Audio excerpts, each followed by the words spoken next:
Ladies and gentlemen, boys and girls, children of all ages, welcome to the channel. It's your boy, World of Wrestling, here today to discuss about AEW Dynamite, January 31st, 2024 review. My thoughts on the show was whatever. It was okay, I guess. Wrestling-wise, there was some good matches. Storyline-wise, there wasn't a whole lot going on for the build, outside of three things. They had a little bit of Roderick Strong and Orange Cassidy doing some stuff. The world title picture and the Sting. It seems like Sting and Darby Allin's more preoccupied for the AEW tag team titles for next week than they are about the Young Bucks, which seems a little fucking weird, but whatever. Anyway. The first match on the card that kickstarted the show was Jon Moxley and Jeff Hardy. Jeff Hardy ends up losing the match by submission, rear naked choke, chokes out, and then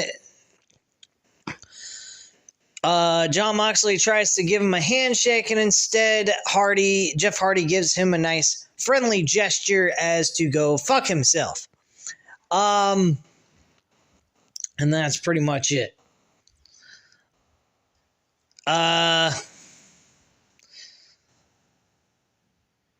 The CMLL star jumped over the barricade, by the way, to go after Moxley, beating him down as the staff comes in to interrupt, and the locker room starts clearing out for an assist as well. Before the luchadors leave the ring, we get a stare down between the groups as we go to a commercial break. Big fucking whoop-de-doo.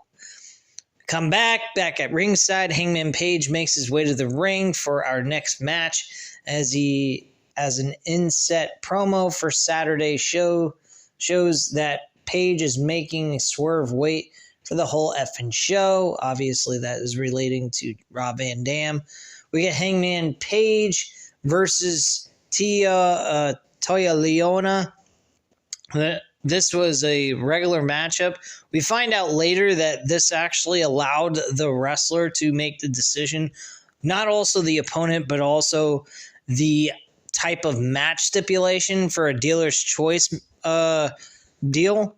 And apparently Swerve Strickland did not know that, which is why this was a singles match instead of some special stipulated matchup.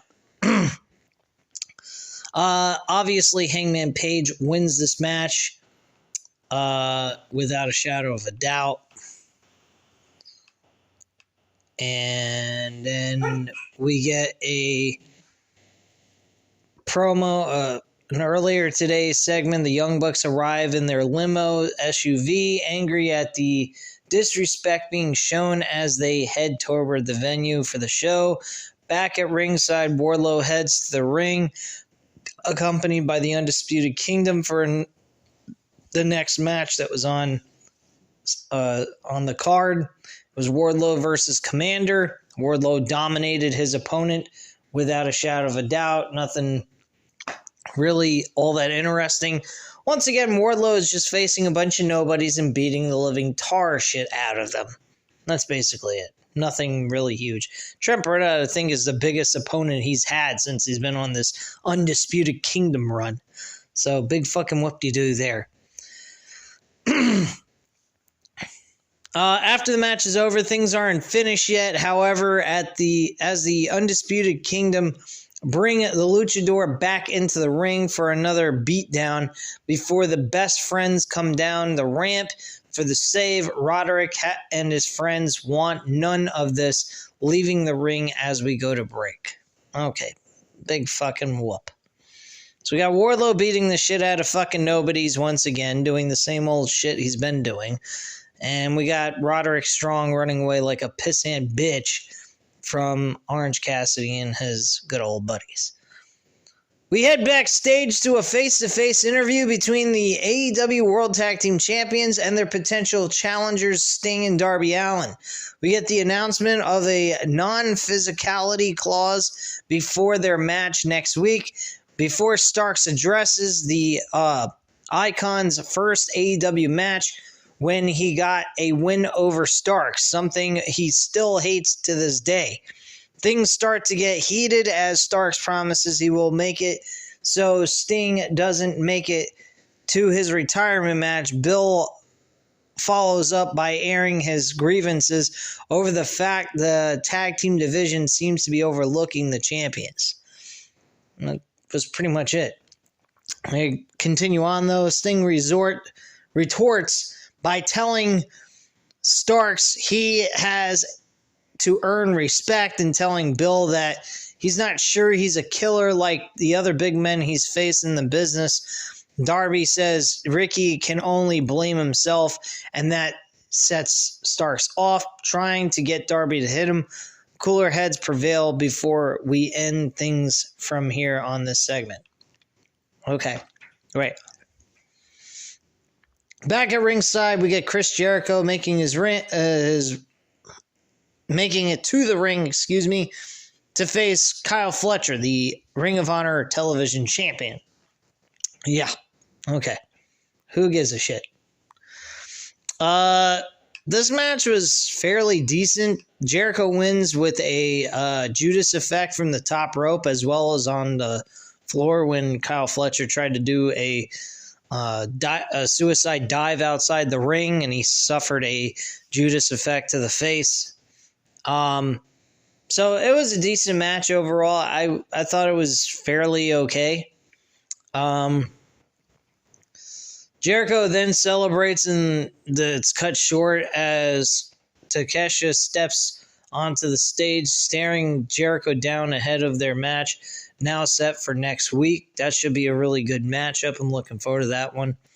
We get a video package, Deonna Purrazzo talking about the significance of their tattoos, particularly the one she and Toni Storm got as friends, before asking what the tattoo means for the AEW World Champion now, or AEW Women's World Champion. Back at ringside, the Bang Bang Scissor Gang make their way to the ring. Holy fuck, I can't believe I'm saying that. As they get the crowd hyped up, the occasion brings back Card Blade, only to be fired again by Bullet Club Gold before they bring out the Juice Board, formerly known as Juice Robinson, or still is. A cardboard cutout of Juice Robinson, to be clear, and Austin Gunn starts to say if they're not down with the Bang Bang Scissor Gang, they've got two words for you, only to be interrupted by his father Billy, who seemingly has a flashback to a bygone era before declaring it's a new era, guns up. Okay. The group actually scissors in celebration before we go to commercial break. I can't believe we got Jay White doing fucking scissoring each other. That's just plain fucking weird. Back from ringside, Timeless Toni Storm heads to commentary for our next match before Deonna Purrazzo heads to the ring. We get Deonna Purrazzo versus Taya Valkyrie. Taya Valkyrie was a sacrificial lamb in this match. These two have faced each other in TNA, and they were really good, actually, one-on-one. I do believe they competed over the Knockouts Championship at one point in TNA. I think it was like 2020, 2021, somewhere around there. Just after, I think it was just after the COVID situation. The two faced each other over the women's championship in TNA, and I'm pretty sure that they really did have a good matchup. So this match wasn't bad. I'm not gonna say it was shit, but there was nothing really behind it. It was used as a stepping stone towards building towards Toni Storm and Deonna Purrazzo. So I kind of feel like Taya Valkyrie is kind of getting the short end of the stick here. I think she is an excellent women's wrestler, and I think she's kind of being underutilized here. Deonna Purrazzo is getting the rocket ship strapped to her back pretty much. I mean, granted, she's not going to win the world championship already. I mean, that would be just plain fucking nuts to take the title off of Toni Storm already when she's in the middle of this really funny, entertaining, and unique character she's portraying that reminds you of a 1930s actress. I think it's quite interesting. It's definitely unique and different. I mean, it's not, breaking down walls or anything, making her a larger-than-life character or something. But it is definitely different. It's not something you normally see from other characters on TV. So it is kind of entertaining to watch how she acts and stuff. She's sometimes over the top with her character, but I think that's just part of the whole gimmick, really. So I actually like it. I think it's very unique and different. So yeah, I'm a fan of it, and I think it works. Backstage, Renee talks to Darby about his admiration for the Young Bucks.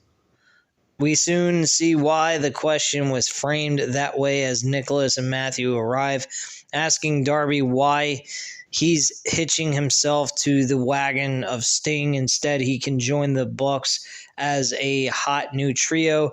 Nicholas changes the subject quickly, asking why Darby and Sting are ducking their challenge. But Darby says his focus is on winning the tag team titles first, and Darby walks off, leaving the Bucks to pay Renee a compliment before we go to a commercial break. Big deal there. Wow, they're really killing it with that fucking storyline telling there. Back ringside, we get Samoa Joe heading to commentary for our main event. Swerve Strickland makes his way to the ring first as we await the announcement of his opponent, and is hinted at earlier. It's the whole effing show as Rob Van Dam makes his way to the ring. The crowd is loving this as RVD gets to the ring before the main event gets underway. We get Hangman Page on the Titantron announcing that this match is a no-holds-barred, and that you could have made the stipulation as well as picked the opponent that you wanted. So it's a dealer's choice hardcore match, Swerve Strickland versus Rob Van Dam. Very, very good main event. Thought this was excellent. RVD looked like he cut some weight since his last time he was on TV. Because from what I saw, he looked like he was kind of carrying a little bit of like getting a beer belly going on. Here last night, he looked like he really cut down on his weight. I mean, he still had a little pudge belly. I think that has a lot to do with the age. But I'll tell you what, he looked like he was in great shape. He looked like he really took good care of himself compared to what he was last time on TV. And he looked almost like his old self when he was younger. He was very good in the ring. He didn't seem like he was out of it. I wouldn't say this is something he should do on a regular basis or anything, but I do believe he, maybe want to consider doing this part-time if he's interested in making some money or if he needs to. Because he was very entertaining in this match with Swerve Strickland. I think Swerve Strickland had a lot to do with it as well. But they gelled very well together. I liked this matchup. I thought it was fun. And these two guys really kicked each other's asses too. Swerve Strickland, of course, walks away with the dub. And Hangman Page quickly makes his way to the ring to congratulate Swerve before addressing the rankings to be revealed later tonight. He sees that both of them are undefeated after tonight, so he expects them both to be up there in the rankings, and he won't let go what he went through with Swerve, but Page will be the next world champion, not Strickland. Swerve points out that he's already beaten Page twice, so he has nothing to prove against Hangman Page, but Page retorts that it took all of Mongol Embassy to beat him. Swerve has had enough of this and lays down the challenge, the two of them one more time, and after he beats Page once again. They are finally through. The two stare at each other down as we get the announcement that this match not only takes place next week, but the winner will earn a shot for the AEW World Championship at Revolution. So we're going to get this for the third time. This will not be on pay-per-view, but this is the third time. I am really concerned that we are going to see Swerve Strickland lose here. Hangman Page will win. They're not doing a triple threat match. And this is going to postpone the inevitable of Swerve Strickland winning the world title this year. I think Swerve Strickland is going to become the world champion by Double or Nothing, probably. They're just kind of giving Samoa Joe a decent reign. But at the same time, they're kind of stunting Swerve Strickland's momentum. I particularly think that this is a bad move. I don't think they should go that route. But I also don't think Samoa Joe should lose the title so quickly. Triple threat match, I think, would be better. They might still even go with that. This could be a draw, and they just declare a triple threat match. And Samoa Joe's got to defend the title against both of them. And Samoa Joe could just beat Hangman Page.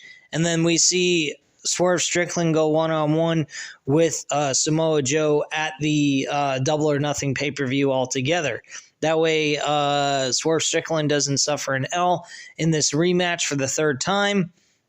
And we see Hangman Page in a world title match, at least, making sense of as to why he was undefeated outside of losing to Swerve Strickland twice.